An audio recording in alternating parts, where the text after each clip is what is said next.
Bonjour tout le monde, bienvenue sur ma chaîne YouTube. Moi c'est Maryse et aujourd'hui je vais vous raconter mon témoignage. Comment est-ce que j'ai accepté Christ? Comment ça s'est passé? Et donc pour commencer, moi je suis née, j'ai grandi à Abidjan dans une famille d'arrière-plan religieux, si je peux dire ça comme ça, parce que depuis toute petite, on allait à l'église, on m'a fait baptiser quand j'étais bébé, j'ai fait la catéchèse, j'ai fait la première communion. Et même la plupart des établissements que je fréquentais étaient des établissements chrétiens. Mais c'était tout. Ça s'arrêtait là. À la maison, il n'y avait pas forcément de vie de prière. Moi, je ne lisais pas la Bible, je ne priais pas. Ça ne m'intéressait pas plus que ça. Mais j'ai jamais douté de l'existence de Dieu. Je me suis toujours dit que Dieu existait. Quand j'étais petite, je regardais les arbres, le soleil, la lune, les nuages. Je me disais, c'est Dieu qui a créé. Voilà, c'est Dieu, pas une autre personne. Mais ça s'arrêtait là. C'est vraiment une connaissance basique de Dieu. Et donc, j'ai grandi un peu comme ça, sans plus. Et à l'âge de 13 ans, je suis venue m'installer en France, vivre avec mon papa. Et donc, à partir de ce moment-là, j'ai arrêté d'aller à l'église parce que mon papa ne part pas encore à l'église. Et c'était ma maman qui me poussait un peu à aller à l'église. Et vu qu'elle n'était pas là, j'ai arrêté. Et donc, je continuais à vivre ma vie tranquillement, etc. Je retournais quand même souvent à Abidjan pendant les vacances. J'avais cette grâce-là de pouvoir rentrer chaque été à Abidjan pour voir ma famille, mes amis.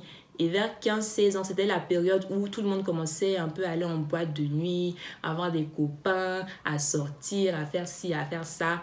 Et moi, voilà, je voulais faire la même chose. Je voulais faire la même chose. Je voulais aussi sortir, aller en boîte de nuit, avoir des copains, faire ci, faire ça. Mais ce n'était pas possible. Ce n'était pas possible parce que ma maman n'était pas stricte, mais il y avait quand même des règles à la maison. C'est-à-dire que moi, j'étais une personne, à 18h, tu es à la maison.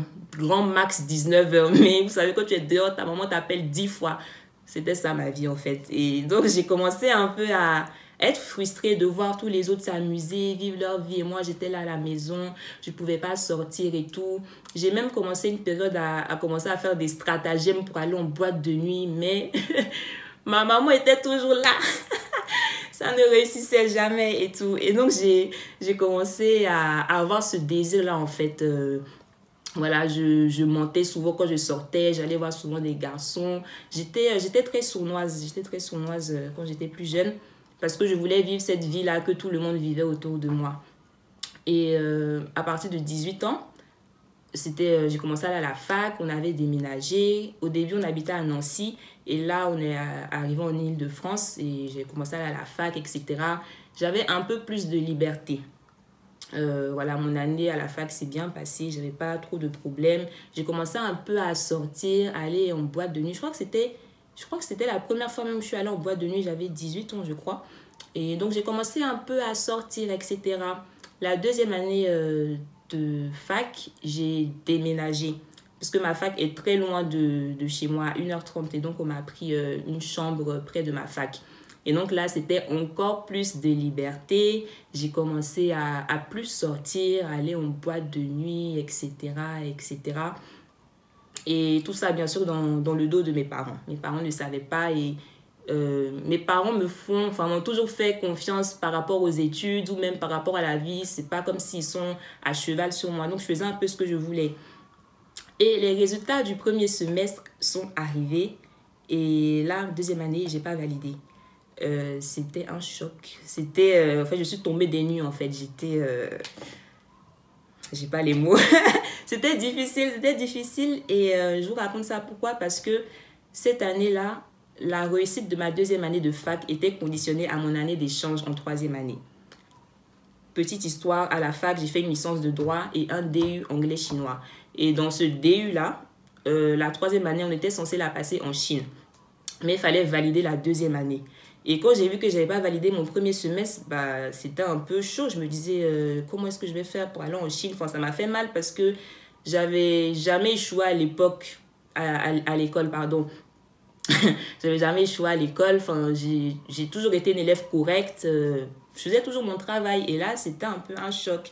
Et donc, après avoir pleuré, après avoir fait tout ce que je faisais, je me suis tournée vers Dieu. J'ai commencé à prier. Je disais vraiment, Dieu, aide-moi à valider mon année, quoi, et aide-moi à aller en Chine. J'ai recommencé à aller à l'église. Et moi qui n'allais pas à l'église, là, comme c'était chaud, j'ai commencé à aller à l'église. J'ai même téléchargé l'application La Bible. Je lisais des versets un peu par-ci, par-là. Parce que vraiment, Dieu était pour moi mon dernier recours. Et à côté de ça aussi, je me suis concentrée parce que je pense que j'étais un peu distraite au début avec toutes les sorties, les garçons, etc. J'étais un peu distraite, donc je me suis reconcentrée, j'ai bossé. Et par la grâce de Dieu, j'ai validé mon année. Et quand j'ai validé mon année, bon, tout ce qui est prière, aller à l'église, là, j'ai laissé tomber, j'ai continué à vivre ma vie. J'ai préparé mon voyage pour aller en Chine. Et donc, on était un groupe de 11 à partir. Moi, j'ai fait le voyage avec une amie de la fac qui est aussi chrétienne et tout. Et on était très proches. Donc, on a fait le voyage ensemble. On est arrivé et tout s'est très bien passé. On a été bien accueillis et tout se passait vraiment très bien. Et moi, je voulais vraiment aller en Chine parce que je me disais en fait que c'était vraiment la liberté pour moi, que je pourrais faire tout ce que je voulais. La vie de débauche que je ne pouvais pas vivre en France ni à Abidjan, je m'étais dit en Chine, là, c'est là-bas que je vais faire tout ça. C'est là-bas que je vais sortir, avoir des copains, aller en boîte de nuit, aller faire ci, aller faire ça. En fait, je sais pas pourquoi, mais moi, c'était vraiment ça en fait. Pour moi, c'était ça la vie. Pour moi, la vie, c'est de se résumer à aller en boîte de nuit, faire comme tout le monde. Voilà, moi je voulais, franchement, j'avais soif de cette vie-là, de cette vie de débauche comme j'appelle. Et donc arrivé en Chine, etc., j'étais bien contente parce que les parents sont pas là. En plus, la Chine, c'est loin. Donc vraiment, liberté totale. La première semaine, enfin le premier dimanche de la première semaine, mes copines m'ont proposé d'aller à l'église. Donc ma copine chrétienne et encore une autre copine chrétienne que j'avais proposé d'aller à l'église. On trouvait une église en Chine. Franchement... Franchement, une église en Chine, j'ai dit, ok, moi, on y va. Enfin, j'ai pas de problème à aller à l'église, hein. Franchement, en plus, je me sentais reconnaissante de ce que Dieu avait fait. Donc, j'ai pas de problème à aller à l'église. Aller à l'église n'a jamais rien changé à ma vie. Donc, vas-y, on y va. On est allé à l'église et tout, tranquille, comme d'habitude. En fait, quand j'allais à l'église, je m'attendais pas à quelque chose. J'allais juste pour y aller. On est allé à l'église, etc. Et ensuite, on est allé dans une autre église. Et c'est dans cette église-là qu'on est resté finalement.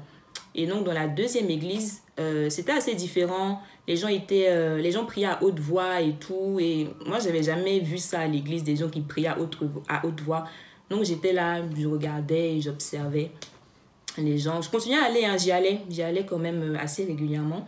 J'y allais et au bout de la 4e ou 5e fois, c'était pendant un message, je ne me rappelle plus du tout du message, mais il y a une seule phrase qui a capté mon attention. Le pasteur a dit... Imagine, tu es en boîte de nuit et que Jésus revient. En fait, quand je dis ça comme ça, genre, oui, et alors, voilà. Mais connaissant mes pensées et les plans que j'avais, en fait, cette phrase a fait une sorte de déclic dans ma tête. C'est-à-dire que je connaissais Dieu vaguement, Jésus, bon, j'en avais déjà entendu parler.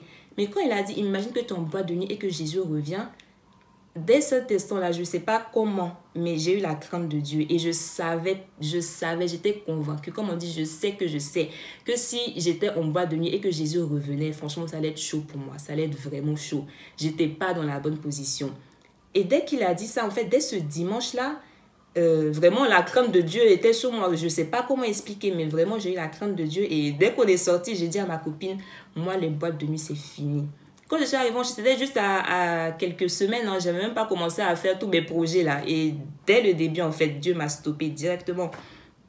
Et donc, j'étais là, non, moi, je ne vais plus en boîte de nuit et tout. C'est fini tout ça. Et à partir de ce moment-là, j'ai eu envie, en fait, de connaître Dieu. J'ai eu envie de connaître Dieu, ce Jésus, on dit qu'il va revenir là. J'avais envie de le connaître. Et donc, j'ai fait un peu ce petit cheminement-là de mon côté. Et je tiens à préciser que en partant de la France pour la Chine, j'avais mis une Bible dans mon sac. Une Bible qui traînait chez moi, que j'avais mis dans mon sac. Je ne lisais pas la Bible. Hein. Je ne sais pas pourquoi j'ai pris cette Bible-là, mais je l'ai mise dans mon sac. Mais c'est Dieu qui a fait. Et donc, j'avais une Bible. Et donc, j'ai commencé à chercher sur Internet comment prier, comment lire la Bible, etc. Je m'intéressais vraiment à Dieu, en fait. Et il y avait un groupe d'études bibliques sur le campus. Donc, j'ai contacté pour y aller. Et je suis allée la première fois. Franchement, je me suis sentie mal à l'aise. Parce que je pensais que je connaissais Dieu. Et quand j'étais entourée des gens qui parlaient des versets bibliques qui parlait de la Bible. On me demande même ta Bible, c'est quoi, Second 21? Je dis, mais c'est quoi tout ça? C'est quoi que Second 21? C'est quoi tous ces versets bibliques-là? C'est quoi en fait? Et je me suis sentie vraiment perdue. Pas perdue, mais j'étais un peu gênée parce que je me disais toujours être chrétienne, mais au final, je connaissais rien de Dieu. Et c'était gênant. Enfin, je ne l'ai pas dit, mais du coup, après, je me suis mise un peu en retrait et je m'étais dit que j'allais connaître Dieu toute seule dans ma chambre et c'est ce que j'ai commencé à faire. Internet était mon meilleur ami. Voilà, je regardais des prières sur Internet, comment lire la Bible, etc. Et donc, j'ai fait ça et tout.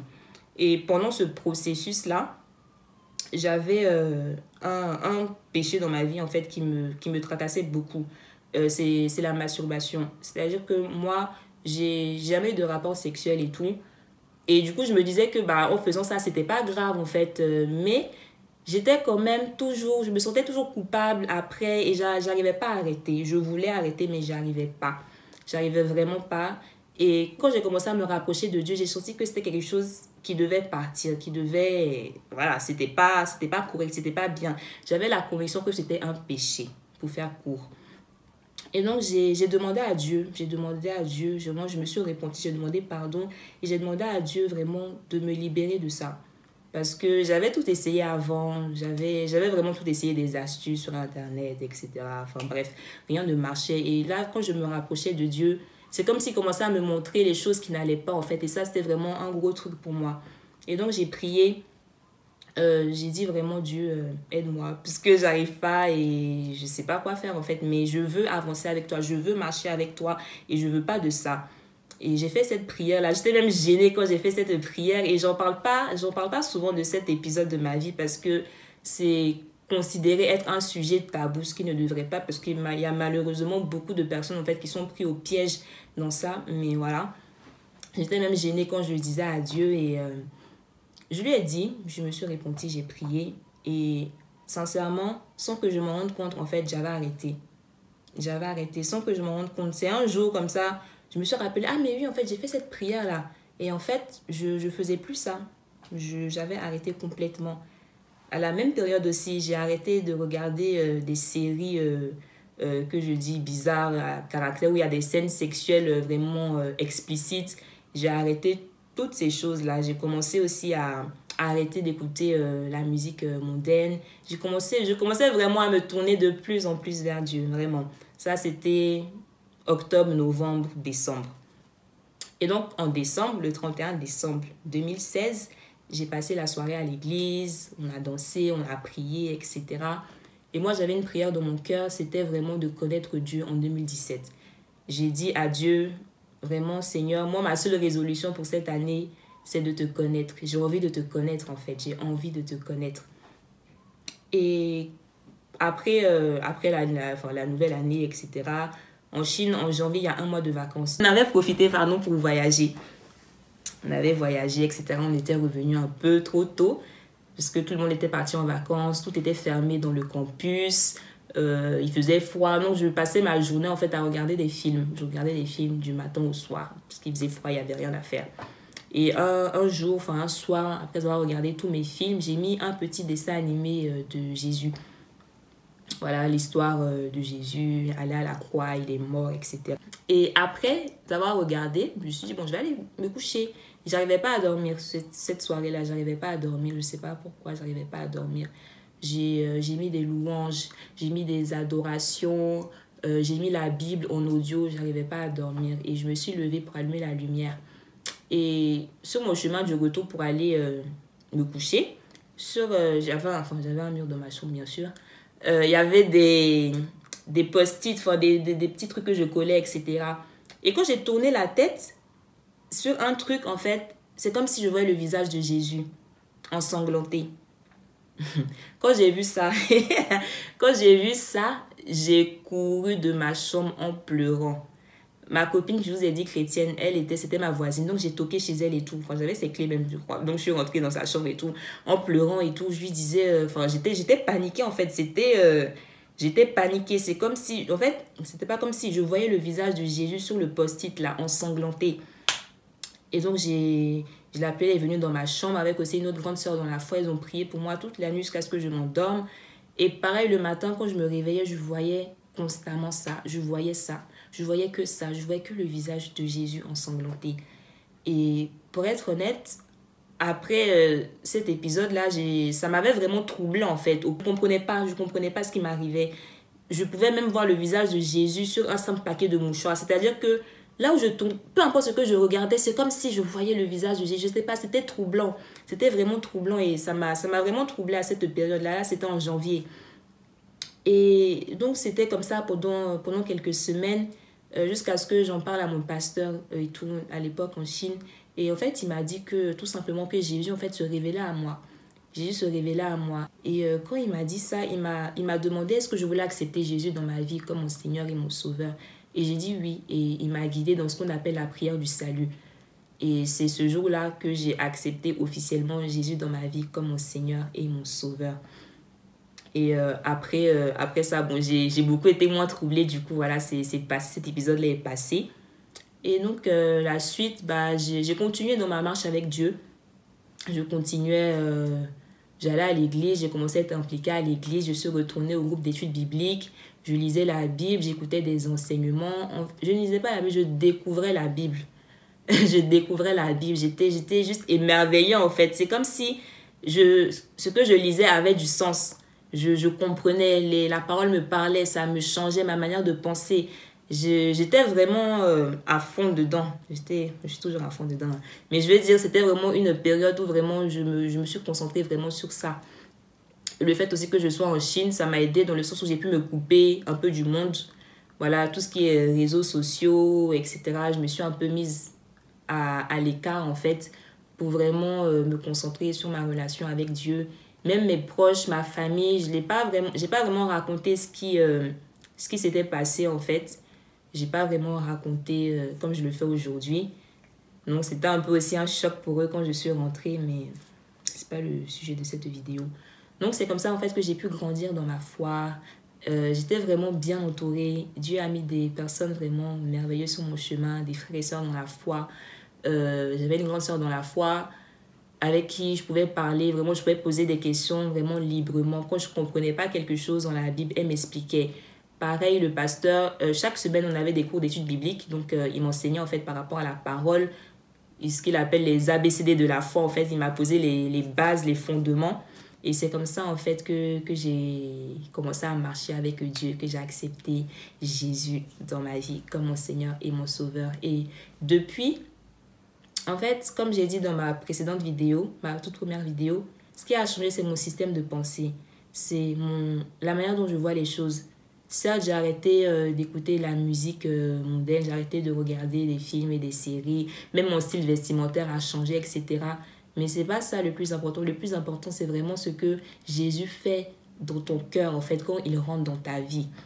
Franchement, je suis vraiment, mais vraiment heureuse d'avoir d'avoir accepté Jésus dans ma vie parce que souvent, en fait, tu vis une vie normale, tu te dis, tu n'as pas de problème particulier, tu n'as pas forcément besoin de Dieu. En fait, tu ne peux pas savoir que tu n'as pas besoin de Jésus tant que tu ne l'as pas accepté. Moi, j'étais pas...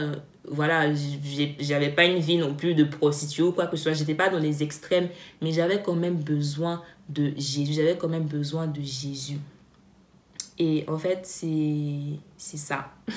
Aujourd'hui, voilà, par sa grâce, j'aime aller à l'église. Voilà, aller à l'église pour moi n'est plus un fardeau. J'aime Dieu en fait.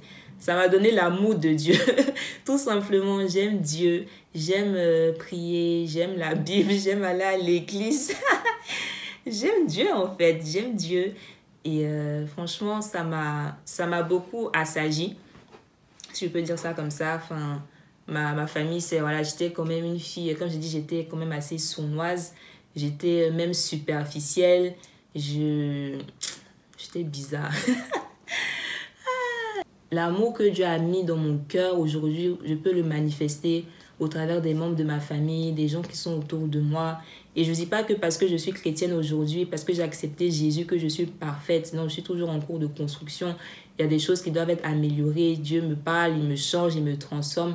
Mais le plus important, c'est vraiment de l'avoir accepté dans ma vie. Depuis, franchement, ma vie n'est plus la même depuis que j'ai accepté Jésus, sincèrement. Sincèrement, déjà même là, le fait que je sois là en train de vous parler, en plus en train de vous témoigner, c'est quelque chose que je n'aurais pas pu faire avant. Je n'aurais pas pu faire ça avant. En fait, ça a pris du temps, hein, mais avec Jésus, en fait, ça m'a donné le courage, en fait. Ça m'a donné beaucoup de courage, beaucoup d'amour aussi, beaucoup de compassion. Voilà ce que je voulais vous raconter, comment j'ai accepté Jésus dans ma vie comme mon Seigneur et mon Sauveur. Franchement, je ne pensais pas un jour dans ma vie que j'allais être en train de parler de Jésus, en train d'être à fond par rapport à Jésus. Je ne pensais pas. Franchement, si tu m'avais dit qu'aujourd'hui, moi, Maryse, j'allais venir là témoigner, parler de Jésus, aller évangéliser. Non, moi j'allais te dire, mais n'importe quoi. Non, tu vois. Non, mais c'est Jésus qui a fait ça. Et franchement, il peut le faire aussi dans ta vie. Et ce que je voulais dire à quelqu'un, c'est que vraiment, quand on prend la décision de chercher Dieu, il se révèle à nous. La Bible dit, vous me cherchez et vous me trouverez car vous me cherchez de tout votre cœur. Le 31 décembre 2016, j'ai fait la prière. Ça venait sincèrement de mon cœur. J'ai dit à Dieu, je voulais te rencontrer. Et en janvier, j'ai accepté Jésus dans ma vie. Ce n'est pas un hasard. C'est aussi pour vous dire que Jésus est le seul chemin qui mène à Dieu. Ça aurait pu être autrement, ça aurait pu être quelqu'un d'autre, mais c'est Jésus qui s'est révélé à moi. Quand mon cœur criait pour rencontrer Dieu, c'est Jésus qui s'est révélé à moi. Et franchement, peu importe ce que vous passez, ce que vous traversez, peu importe les péchés dans lesquels vous êtes, si vous vous repentez, si vous demandez pardon à Dieu, il peut vous délivrer. Et si vous ouvrez votre cœur, si vous l'acceptez, il va vous sauver. Voilà, c'est ce que je voulais vous dire, c'est ce que je voulais vous partager. Et cherchez Dieu, cherchez à le rencontrer. En plus, là, c'est la fin de l'année. On va rentrer dans une nouvelle décennie. C'est vraiment une occasion en or, si vous n'avez pas encore Jésus dans votre vie, de vraiment se tourner vers vous. Ce n'est pas une question de relation, de religion, d'aller à l'église, mais c'est vraiment une question de relation, d'avoir une communion avec Dieu. Voilà, de lui parler. Je parle à Dieu de manière libre. En fait, c'est mon papa. Je parle à Dieu de manière libre. Je me confie à lui. Quand ça ne va pas, il est là. Quand ça va aussi, il est là. Voilà. Donc, c'est ce que je voulais vous dire. Voilà. Soyez bénis et vraiment, encore une fois, chercher Dieu, c'est important. Acceptez Jésus. Voilà, c'était tout pour cette vidéo. Et on se dit à la prochaine fois. Ciao, ciao. Peace. Je ne sais pas pourquoi je fais des trucs comme ça. Oh, merci Seigneur.